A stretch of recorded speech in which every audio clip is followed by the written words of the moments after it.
Vous voulez connaître l'histoire de l'Afrique, l'histoire glorieuse de votre continent? Vous êtes au bon endroit. Bienvenue sur Peuple Ébène.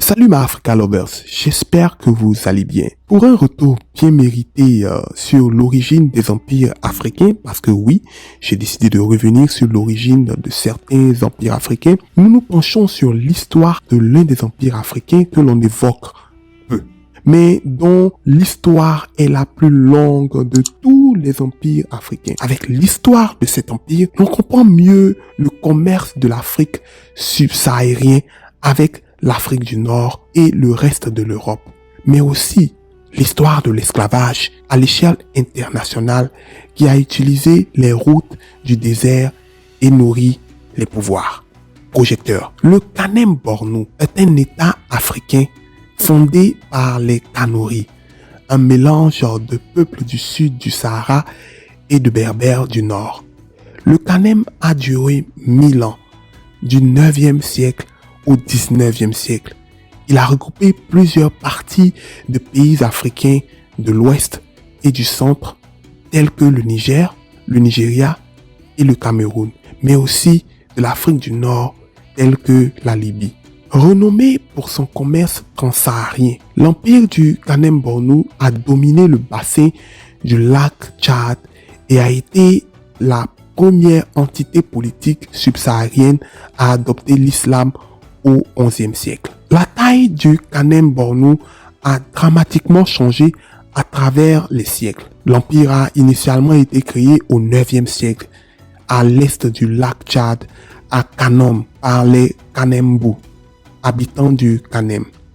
Une population composée d'agriculteurs et d'éleveurs de bétail qui parlaient une langue du Nilo-Sahara. Le royaume du Kanem s'est donc considérablement muté au Borno, Nigeria, sur la côte ouest du lac Tchad entre le XIIIe siècle et le XIVe siècle, principalement pour des raisons climatiques.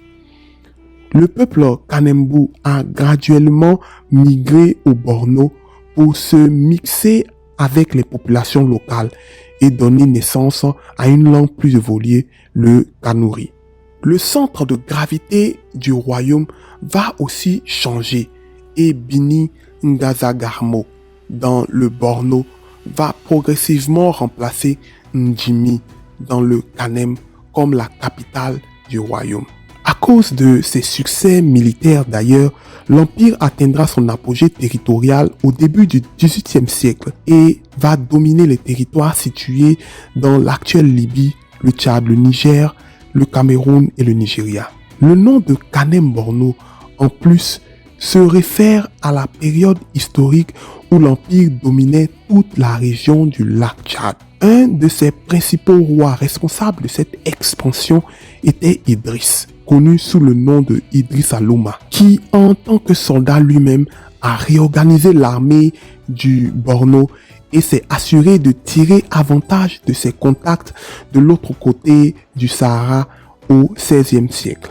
En tant que roi, le Mahi, Idriss a été reconnu comme celui qui a introduit les armes à feu au Borno. L'histoire du XVIIe et XVIIIe siècle est plus connue en termes de consolidation de l'empire, tandis que le XIXe siècle voit le déclin de l'autorité du Borno sous la pression des Touaregs au nord et du Sokoto Khalifa dans l'ouest. Et bien sûr, le djihad de Ousmane Dan Fodio a littéralement mis fin à l'indépendance du Borno, car la capitale de l'empire a été saccagée et les autorités du Borno ont progressivement perdu leur pouvoir sur les territoires périphériques tels que le Zinder au Niger. Selon les recherches historiques, le Kanem-Bornou a été dirigé par 3 dynasties consécutives entre le 9e et le 18e siècle.